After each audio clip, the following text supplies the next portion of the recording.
مصدق ملک صاحب تھوڑا مجھے بتائیے گا، جو سوال بار بار آپ سے پوچھ رہا ہوں آپ اس کی طرف آ نہیں رہے. یہ جو سب سے اہم نومبر کا مرحلہ ہے جس کے لیے سارا کچھ ہو رہا ہے، یہ جو مخالفین ہے تحریک انصاف کے کہنے کہ لانگ مارچ بھی اس لیے ہو رہا ہے، یہ پریشر ٹیکٹک بھی اس لیے ہو رہا ہے، اس کا کیا ہوا؟ وہ فیصلہ ہو گیا، وہ فیصلہ نہیں ہوا؟ اس پہ حکومت اتنی گھبرائی ہوئی کیوں ہے، اتنی کنفیوز کیوں ہے سر، یا نہیں ہے؟ نہیں بالکل جی، حکومت گھبرائی ہوئی نہیں ہے. آپ کو یاد ہوگا اس سے پہلے بھی جب فیصلے ہیں وہ کچھ دن پہلے ہوتے ہیں، اور اب کیونکہ میرے خیال میں تھوڑے دن ہی رہ گئے ہیں تو چند دن میں یہ فیصلہ ہو جائے گا اور سب کے سامنے آ جائے گا. فیصلہ کرنے کی طاقت آئین نے، جب میرے بھائی کہہ رہے تھے کہ انہیں کوئی مجبوری ہوگی، ہماری مجبوری آئین ہے، ہمیں آئین کے مطابق چلنا ہے، اور آئین نے یہ طاقت وزیر اعظم کو وزیر اعظم فیصلہ کریں گے.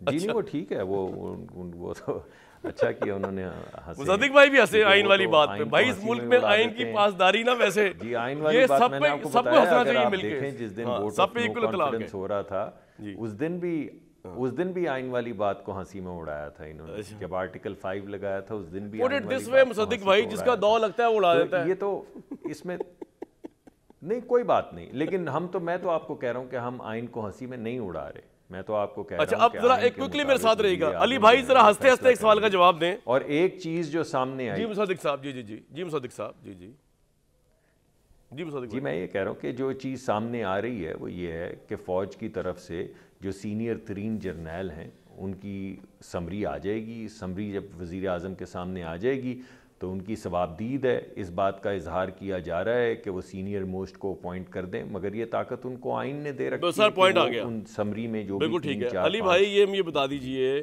کہ اب جب یہ گورنمنٹ لگا دے گی آرمی چیف تو پھر تب آپ کا وہ آرگومنٹ جو ہے کہ یہ میرٹنگ کے ساتھ نہیں ہے، یہ لوگ کرپٹ ہیں، دس اینڈ دیٹ، اس پہ آپ کیا کریں گے؟ کیونکہ انہوں نے جب لگا دیا تو اس کے بعد اب نئے آرمی چیف کے ساتھ جنگ کا آغاز ہو جائے گا کہ انہوں نے لگایا ہے.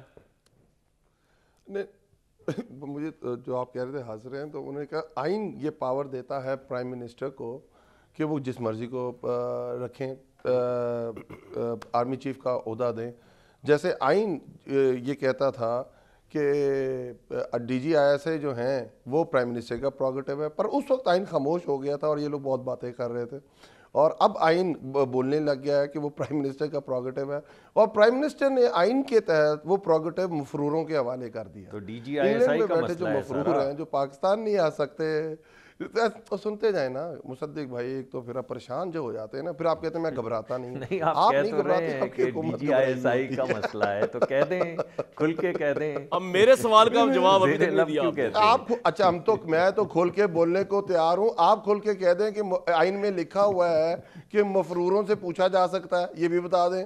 اور وہی بتائیں وہ آئین ادھر خاموش کیوں تھا؟ پاکستان کا وزیر اعظم کسی سے بھی مشاورت کر سکتا ہے، اور انہوں نے کہا مجھ سے پوچھے بغیر.